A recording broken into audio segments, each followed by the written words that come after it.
Welcome to the Folktale Project. This is Dan Scholz.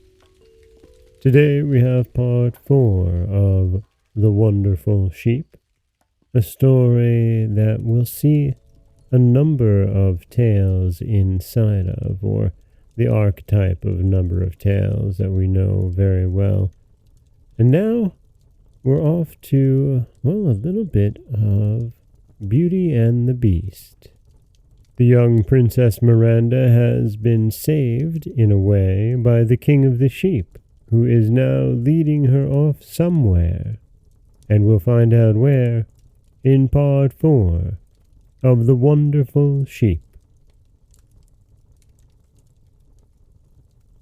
At last she saw before her a great plain, quite covered with all sorts of flowers, the scent of which seemed to her nicer than anything she had ever smelt before. A broad river of orange flower water flowed round it, and fountains of wine of every kind ran in all directions and made the prettiest little cascades and brooks. The plain was covered with the strangest trees, and there were whole avenues where partridges, ready roasted, hung from every branch, or, if you preferred pheasants, quails, turkeys, or rabbits, you had only to turn to the right hand or to the left, and you were sure to find them. In places the air was darkened by showers of lobster patties, white puddings, sausages, tarts, and all sorts of sweetmeats, or with pieces of gold and silver, diamonds and pearls. This unusual kind of rain and the pleasantness of the whole world no doubt have attracted numbers of people to it if the King of the Sheep had been of a more sociable disposition, but from all accounts it is evident that he was as grave as a judge.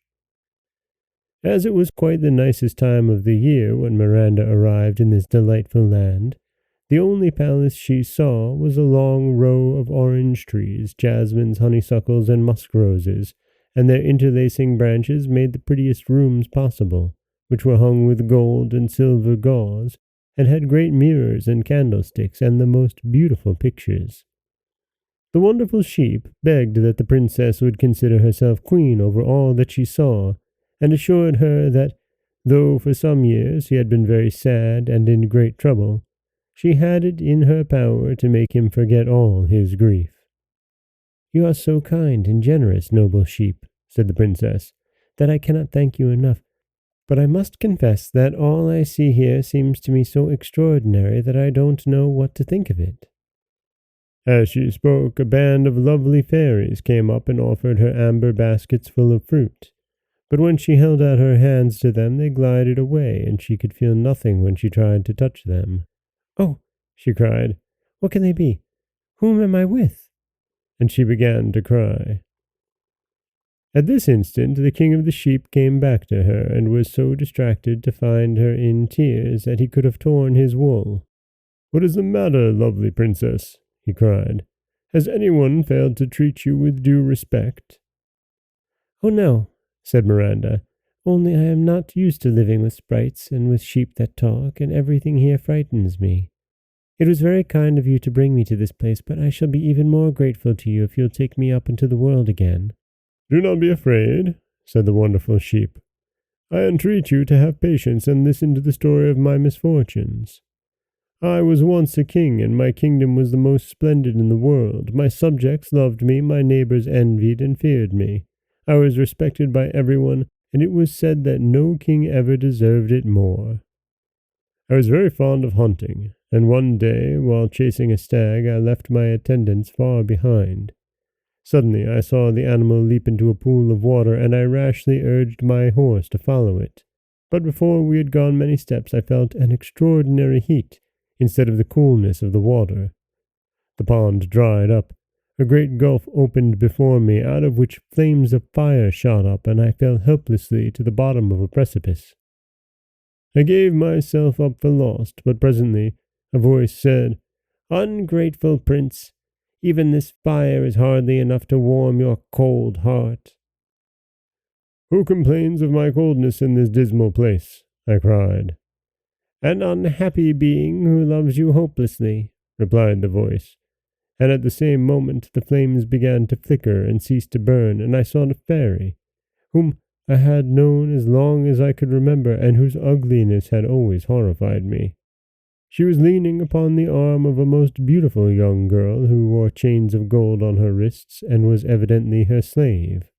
"Why, Ragotz," I said, for that was the fairy's name, "what is the meaning of all this?